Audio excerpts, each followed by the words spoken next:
Hey everyone, ready for a deep dive into something truly creepy? Oh, always up for a good scare, especially when it comes to the unexplained. Right. Well, this one's a doozy. Today we're talking about the Hat Man. Okay, the Hat Man. Now that's a name that sends shivers down your spine. No kidding. Oh. And the listener who sent in these sources, they included excerpts from The Hat Man, a nightmare shared by dreamers around the world. And what is the Hat Man? Shattered people and sleep paralysis. Those sound like some pretty intense reads. Oh, they are. I mean, Oh. just skimming them already has me totally hooked. Anything in particular that stood out to you? Yeah, a lot actually. I bet. So, for those who might not be familiar, what exactly are we dealing with here? Who or what is this Hat Man? Yeah, good point. We should probably start with the basics. Definitely. Lay it on us. Well, imagine this. You wake up in the middle of the night, heart pounding, unable to move. Okay, that's already terrifying. Then you see him, a shadowy figure lurking in the corner of your room. Oh, no. Tall, dark, often described wearing a hat, a long coat. Yeah, I've heard of this. It's like a universal boogeyman, right? Exactly. And that's what's so crazy about this. Reports of the Hat Man are remarkably consistent worldwide. Really? Across different cultures. You'd think these sorts of figures would be more, culturally specific. Right. But the Hat Man seems to transcend all that. He shows up in bedrooms all across the globe, regardless of cultural background. That is weird. So what else do we know about him, besides the, obvious creepy attire? Well, some descriptions get even more specific, like some people even mention him having a pocket watch. A pocket watch? Really? Yeah, it's like this eerie detail that adds another layer of unsettling to the whole thing. It's definitely a specific detail. It makes you wonder if there's some sort of, symbolism there or something. Right, and there's this other thing, too, something that almost makes it even creepier. Oh, there's more. Yeah. A lot of reports mention that he's not aggressive, he doesn't attack, he just watches. Oh, that's much worse. Just silently observing you. I know, like some kind of timeless entity just peering into your world. And maybe that pocket watch is symbolic of that. Oh, okay, now I have chills. So we're talking about a shadowy figure, often seen with a hat and coat, sometimes with a pocket watch, appearing in bedrooms all over the world, and he just silently watches. Yep, that's the Hat Man in a nutshell. And you know what else is interesting? What's that? He's often linked to sleep paralysis. Sleep paralysis. Oh, yeah, I've heard of that. Isn't that when you wake up and you can't move? Exactly. You're conscious, but your body is still paralyzed from sleep. That sounds terrifying. It is. And a lot of people who experience sleep paralysis also report seeing the Hat Man. So he's like a sleep paralysis hallucination. That makes sense, I guess. Well, the connection isn't fully understood, but it definitely seems like there's something there. And for those who haven't experienced it, sleep paralysis itself is pretty wild. Yeah, tell me about it. I've never experienced it, thankfully, but I've heard stories. What's actually going on in the brain during sleep paralysis? It's actually kind of a brain glitch. Your brain and body get out of sync during the transition between sleep and wakefulness. Okay, so like a communication breakdown between the mind and body. Exactly. Your mind starts waking up, but parts of your brain are still in REM sleep mode. Mm-hmm. And during REM, that's when we dream. Right. And to prevent us from acting out those dreams, our muscles are paralyzed. So during sleep paralysis, you're kind of stuck in this weird in-between zone where you're conscious but can't move. Wow, so it's like your brain is waking up, but your body hasn't gotten the memo yet. I can see why that would be scary. Oh, it definitely is, especially when you add hallucinations to the mix. Because REM sleep is also when those neurochemicals associated with vivid dreaming and hallucinations are most active. So you're conscious, paralyzed, and your brain is basically pumping out hallucinatory chemicals. No wonder people see things. Right. And if you see a shadowy figure like the Hat Man in that state, you're not just seeing a shadow, you're experiencing a full-blown, terrifying hallucination. It feels completely real. Yikes. And this whole thing has been happening for centuries, right?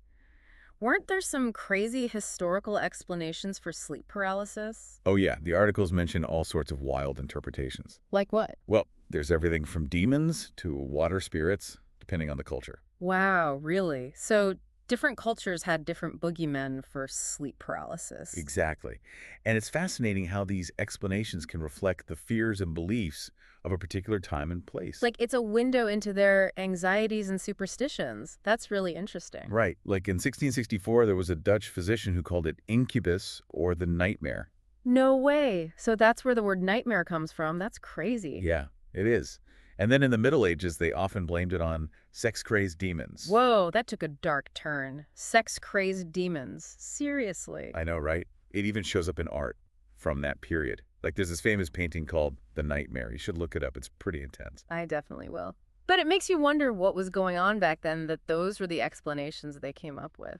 It's like these sleep paralysis figures become a sort of cultural mirror, reflecting back the anxieties of a particular time and place. That's a really good point. So we've got this universal boogeyman, the Hat Man, linked to this ancient phenomenon of sleep paralysis, which has all sorts of wild historical explanations. Right. But what's so interesting about the Hat Man is that he seems to transcend those cultural specifics. He's not tied to any one belief system or historical period. Exactly. He pops up everywhere. So where do we go from here? What could be causing this shared hallucination? Well, there are a few possible explanations. Some folks lean towards the paranormal, right? They might see these shadow people, the Hat Man included, Yeah. as like visitors from another dimension or something. Well, interdimensional beings, that's definitely a theory. Right. And there's this paranormal expert, Rosemary Ellen Guiley. She even suggested that maybe they wear those hats and cowls to like cover up imperfect heads or something. So it's not just about observing us, but maybe about blending in, trying to appear human but not quite getting it right. That's kind of creepy. It is, yeah. But then you have the scientific perspective, right? Yeah. Which suggests that the Hat Man is basically a complex hallucination. So our own minds are playing tricks on us. It seems that way, yeah, especially Got it. with what we talked about earlier, that overlap between REM sleep and wakefulness during sleep paralysis. Right, right. It's like our brains are creating these vivid, often scary images. Exactly. And for someone experiencing sleep paralysis, it probably feels incredibly real. Okay, that makes sense. I mean, the brain is a powerful thing. Oh, absolutely. And speaking of things that can affect our brain activity, those articles you sent, they mentioned a link between the Hat Man and, get this, Benadryl. Yeah, I remember that, the Benadryl man, right? Right. It seems like some folks report seeing him after using it, which is kind of wild when you think about it. Yeah, it is. I mean, diphenhydramine, the active ingredient in Benadryl, it can cause hallucinations, especially when misused. For sure. And there are even like online communities that believe any mind-altering substance. If you take too much, it can lead to these Hat Man encounters. So it's like a cautionary tale about messing with your brain chemistry.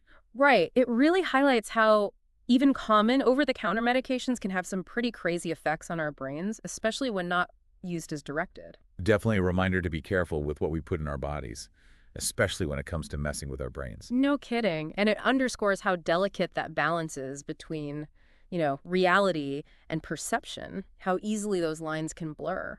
It's a really unsettling thought, the idea that even something as simple as Benadryl could trigger this. Yeah. It makes you wonder, are there other factors that play into it too? And is there anything we can do to manage sleep paralysis and maybe even prevent these encounters from happening? That's the million-dollar question, right? Unfortunately, there's no surefire way to just eliminate sleep paralysis altogether. Oh, bummer.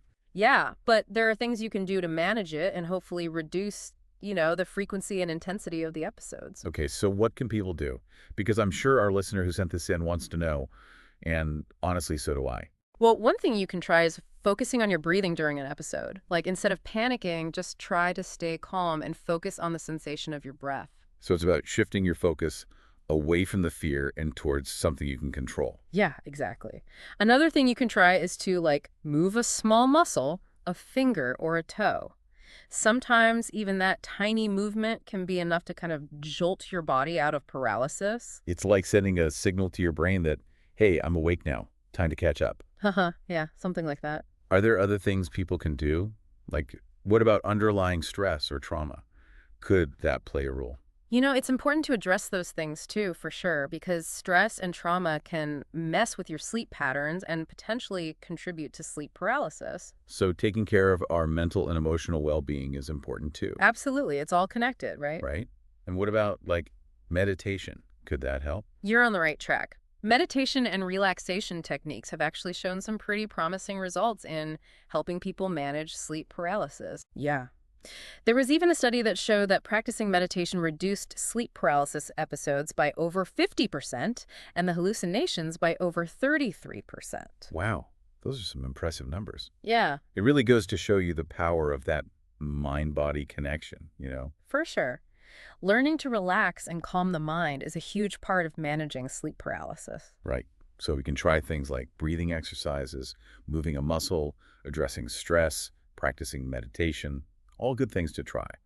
But there's another aspect to this whole Hat Man thing that I find really interesting. Oh, what's that? It's the psychological impact of knowing about him. Oh, that's interesting. Yeah, what about that? Well, I just think about it. If you've never even heard of this Hat Man and suddenly you wake up paralyzed and there he is looming over you, I Oh mean, gosh, yeah. it would be absolutely terrifying. Yeah, you'd have zero context for what was happening. It'd be like straight out of a horror movie. Exactly.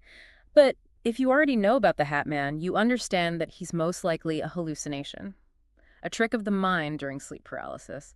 The experience might not be as scary. Right. It's like knowing the monster under the bed isn't real. Takes away his power. Yeah. It becomes less about being afraid and more about understanding, what your brain is doing during this weird sleep state. You become almost like an observer of your own experience. Exactly, like a researcher in your own sleep paralysis episode. I love that. So instead of feeling like a victim, you're almost like a participant trying to make sense of it all. Right, and maybe that shift in perspective helps to lessen the fear and maybe even sparks a little curiosity. Right. Like, oh, there's that Hat Man again. What's my brain up to this time? Exactly. I think that's a much healthier way to approach it. Well, this has been a fascinating deep dive. We've covered so much ground today, from those wild historical interpretations of sleep paralysis to the possible scientific explanations. Yeah, it's amazing how this one figure, the Hat Man, can bring together all these different threads, personal experience, cultural beliefs, and scientific inquiry. It's like a perfect storm of weirdness. A huge thank you to our listener for sending in these awesome sources and taking us on this deep dive into the world of the Hat Man. It's been chilling, thought-provoking, and definitely entertaining. Absolutely. And as we wrap things up here, I want to leave everyone with a final thought. Now that we've learned about the Hat Man and sleep paralysis, if it ever happens to you, do you think this knowledge makes it less scary or maybe even a little more intriguing? Oh, that's a great question. Something to ponder for sure. Mm. And for all of you listening, if you've had your own encounters with the Hat Man or sleep paralysis, we want to hear about it. Share your stories, your theories, your questions. Keep this conversation going. Until next time, keep exploring, keep questioning the sweet dreams. Thank you for joining CMF Conspiracies podcast.